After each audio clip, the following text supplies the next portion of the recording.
नमस्कार दोस्तों, स्वागत है आप सभी का। और अभी हम लोग बात करने वाले हैं एसआईपी वर्सेस शेयर्स के बारे में, मतलब कि सिस्टमैटिक इन्वेस्टमेंट प्लान और शेयर। अगर मार्केट में किसी कंपनी का आप शेयर खरीदते रहें हर मंथ, उसी हिसाब से ज़्यादा बेहतर रहेगा या एसआईपी के साथ जाएं तो ज़्यादा बेहतर रहेगा। तो यह आपको समझ के चलना है। देखो भाई, बहुत सिंपल सी बात है, आपको मैं बड़ी सिंपल तरीके से समझा रहा हूँ, बहुत ज़्यादा एनालिटिक्स का यूज नहीं कर रहा हूँ, जिससे आपको बात समझ में आए। क्योंकि देखो, एक नॉर्मल इन्वेस्टर को अपना पैसा इन्वेस्ट करना होता है, उसे बढ़ाना होता है, उसे दुनिया भर की मैथमेटिक्स से ज़्यादा मतलब नहीं होता है। तो देखो, एसआईपी होता है म्यूचुअल फंड में इन्वेस्टमेंट, मतलब आप कुछ अमाउंट पे आउट करते हो, जिसके बदले म्यूचुअल फंड का कुछ हिस्सा आपको मिल जाता है, जिसे हम लोग एनएवी या एसेट वैल्यू कहते हैं। तो जनरली एसआईपीज़ में जो रिटर्न है आपको वो 10 से 20% तक का मिल जाता है, और 10 से 20% तक के रिटर्न के लिए आपको एक कंटिन्यूटी बनानी पड़ती है और हर मंथ कुछ ना कुछ अमाउंट उसमें इन्वेस्ट करना होता है।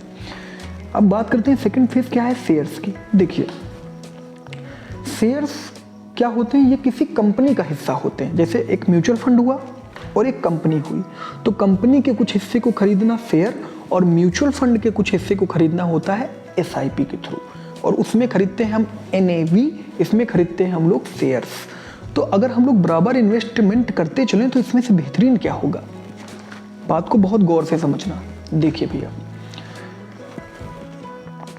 एसआईपी म्यूचुअल फंड इन्वेस्टमेंट है, तो आपको जनरली सर्च करना है और रिसर्च करके देखना है कि कौन सा म्यूचुअल फंड बेहतरीन परफॉर्म कर रहा है। आपको ये नहीं देखना कि 5 साल के रिटर्न क्या है, 10 साल के रिटर्न क्या है।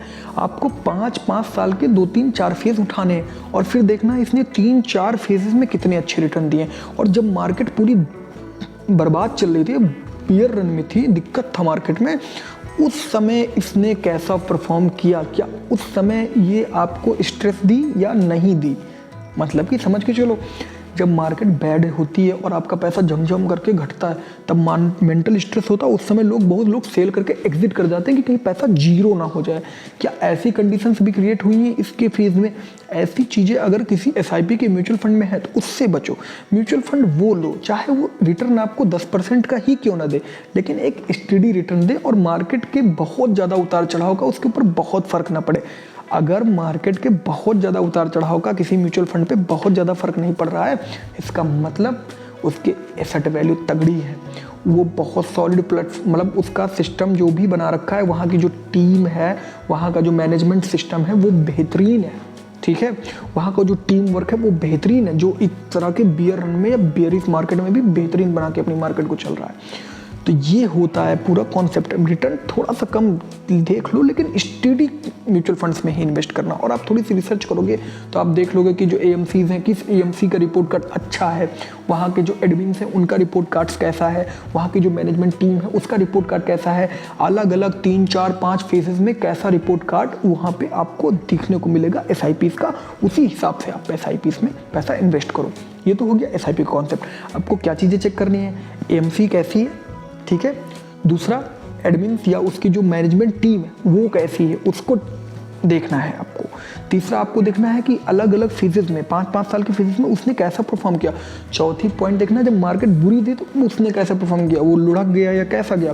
और 5वां देखना है कि मार्केट के उतार चढ़ाव का बहुत फ़र्क तो नहीं पड़ता। अगर बहुत फ़र्क पड़ जाता है ना, तो इसका मतलब ये भी हो सकता है कि वहाँ पे चीज़ें खोखली हों। अब आगे हम लोग बात करते हैं शेयर्स की। देखो, शेयर्स बिल्कुल अलग कॉन्सेप्ट है। शेयर्स का मतलब आप कंपनी का हिस्सा खरीद रहे हैं।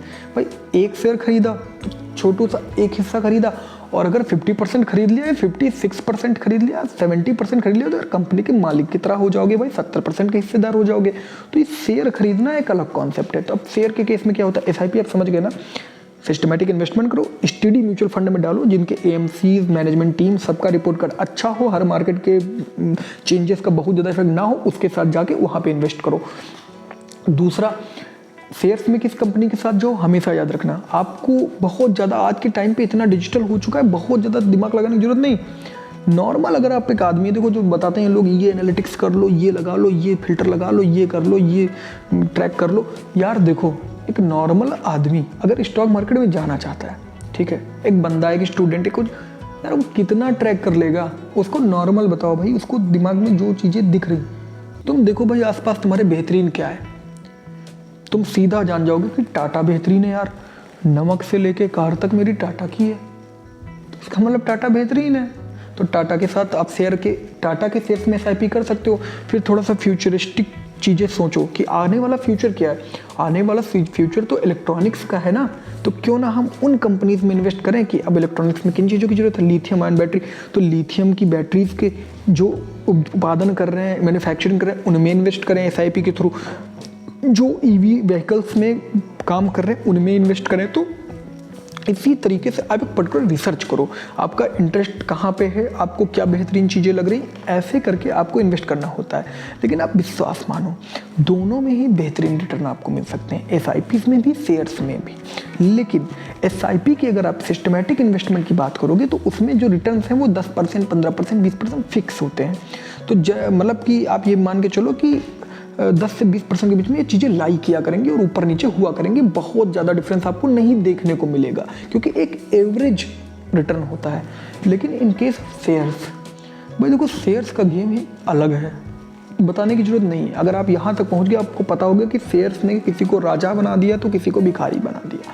तो शेयर्स में अगर आपने सही चीज़ सिलेक्ट की और उसमें स्टडी इन्वेस्टमेंट करते गए 5,000 10,000 मंथली की, तो भाई बेहतरीन रिटर्न इन फ्यूचर आपको मिलना ही है।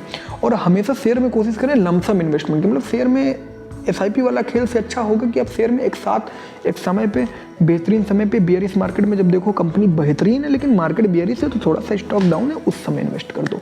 तो ये खेल हुआ शेयर का, ठीक है। तो आपको कैसी लगी यह वीडियो? अगर आपको और डिटेल एकदम बेहतरीन चार्ट्स के साथ और एकदम डिजिटल और एकदम मीन्स फैक्चुअल वीडियो चाहिए तो आप कमेंट कर दो, हम लोग वो वीडियो भी अब मेरी टीम बना के डाल देगी फ्रेंड्स। तो कैसा लगा आपको वीडियो? अगर अच्छा लगा हो तो वीडियो को लाइक कर दें, चैनल को सब्सक्राइब कर दें और शेयर कर दें अपने वो दोस्तों के साथ जो म्यूचुअल फंड्स और SIPs और शेयर्स में इन्वेस्ट करना चाहते हैं। और किसी भी तरह की क्वेरी के लिए हमारे वीडियो के नीचे कमेंट करें।